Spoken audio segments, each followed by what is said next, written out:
What's up, YouTube? It's your boy Charles Enoch, and you know we're back with another Invest in Myself episode today.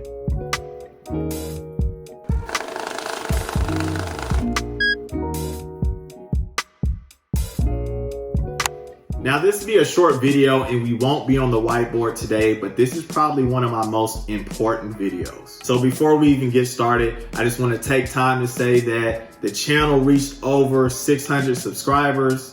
I know it doesn't sound like a lot, but it's a lot to me. So I really do appreciate you guys. So if you're watching this video and you're new, go ahead, take time, hit that subscribe button for me. And like always, go ahead, take time, smash that like button, make that thing turn blue. I really do appreciate the people that do take time to do that. As a small YouTube channel, it does help me reach a higher audience base.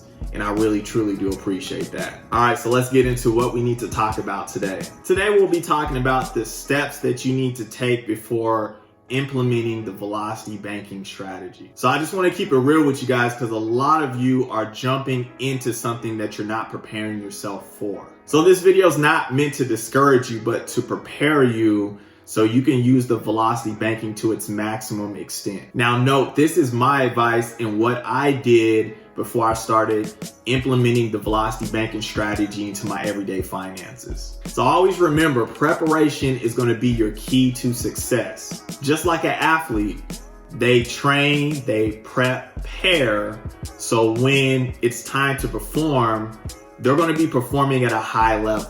So the first step you want to do is prepare yourself mentally. You have to be mentally disciplined when doing the velocity banking strategy. Like you probably already know, there's a lot that goes on with velocity banking. So to put it simply, you're paying off your debt using a line of credit, then using your income to pay that line of credit off. So with that being said, you know that there's going to be a lot of transfers going on and you have to stay on top of the method, because if you don't, you may be paying a lot of unnecessary interest. So we all know that person that says, hey, I got this new workout plan. I'm going to be going to the gym 3 times a week. And they do it for about a month or so, and then they just completely stop. So people that do that, they didn't take the time to prepare themselves mentally, and that's why they stopped. So I want you to just think, if you are this type of person, velocity banking is probably not going to be working for you. I'm going to be real. If you can't do simple things like make a budget and consistently stick to that budget, or if you're that type of person that doesn't look at your bank account at least once a day, velocity banking is probably not for you. So really prepare yourself to be mentally disciplined. This is probably the most crucial step and why I said this is the first step. So the next step you want to do is really take time to learn the strategy. So I see a lot of people, they'll watch one of my videos or they'll watch another velocity banking video and go straight into velocity banking. Please don't do that, because you're really setting yourself up for failure. And this is really for anything that you do in life, like house flipping, investing in stocks, Bitcoin. Just don't jump in. Really take some time to study the strategy on what's going on. Before I started doing velocity banking, I watched a ton of YouTube videos, read a ton of articles, and it took me about 6 months to kind of thoroughly understand and be disciplined enough to know what I'm doing. So within those 6 months, I really wanted to know as much as I could about velocity banking. Now, like everybody in any facet of life, you are going to make some mistakes. So I did make some mistakes with velocity banking, but I was able to minimize the mistakes because I gained enough sufficient knowledge to really understand. All right, so now that we have the 2 crucial mental steps out of the way, let's move on. So next step, you need to have a positive, consistent cash flow. And this means that your income that you get monthly is higher than your expenses. So for example, if I get $2,000 in of income from my job and my expenses are $1,500, my cash flow would be $500 left every month. Now you can start velocity banking with any amount of positive cash flow, but my suggestion is at least have $200 of consistent positive cash flow. But to really maximize the strategy, honestly, I would say probably have $500, $600, $700, $800 of positive cash flow a month. And the reason why I say that is because you're not going to have a substantial change in paying off your debt if your cash flow is $50 every month. Now, will $50 of cash flow using the Velocity banking strategy to pay off debt be quicker?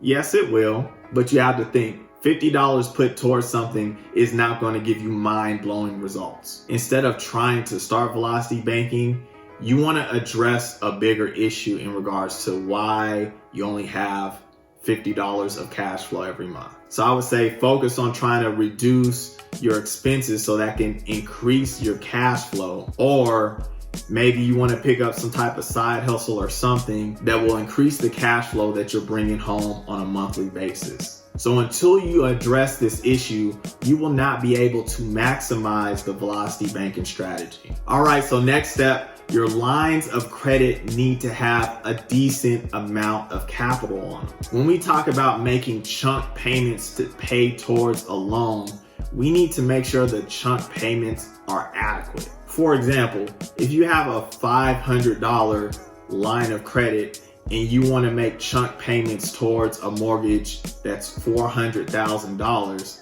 that is not going to be as efficient as if you had a line of credit for $5,000 and you were chunking $3,000 of that line of credit towards the mortgage. Remember, our line of credit is being used as our bank account. So if I make $2,000 a month and my line of credit was $500 and I made a chunk payment on the mortgage, when that $2,000 comes in regards to my check every month, I don't even have enough capital on my line of credit to put my whole $2,000 on the line of credit. Now, don't get me wrong, you can still use the Velocity banking strategy with a low line of credit, but to maximize the Velocity banking strategy, you do want to have an adequate amount in your line of credit. And for me, I would say minimum maybe 2 times the amount that you bring home a month. So if you bring home $3,000, you would probably want a line of credit for like $6,000 or $7,000. Now this transitions into the next step. You want to have different types of lines of credit. Now I know that might not make sense, but not all lines of credit are created equal. So a credit card may be most effective in one Velocity banking strategy, but a HELOC may be most effective in another Velocity banking strategy. It all depends on what you're trying to do. So going back to the example of the mortgage, because I think that's the easiest, clearest example. So if I have a $500 credit card as my debt weapon and I want to pay off my mortgage, this may be less effective as opposed to getting a home equity line of credit of $30,000 and then making chunk payments with my home equity line of credit. It's going to get paid off quicker. So with this being said,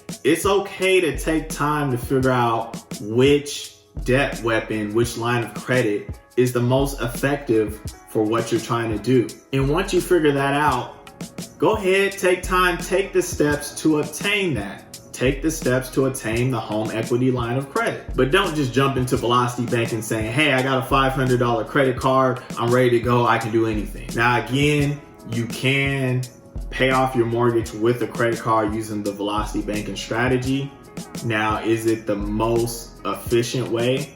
Probably not. Remember, I'm here to say that we want to maximize the Velocity banking strategy. So I forgot who told me this or where I heard it from, but somebody once said it's better to measure 10 times and cut once than to cut 10 times because you only measured once. And if you don't get the quote, it pretty much means do your research before you jump into something. All right, so last step you want to take before starting Velocity banking to maximize the strategy is to get your credit score up. A lot of people may not have the versatility in regards to lines of credit because their credit score is too low. Everybody wants to skip steps. If it's technically not required, then I'm not going to do it, right? But credit score is vital if you want to maximize the Velocity banking strategy. It helps you get those higher lines of credit, lower interest rates, and again, that versatility of being able to get a credit card, get a line of credit, get a HELOC, get a business line of credit. So to be real, before you even start, just take time to clean your credit score up.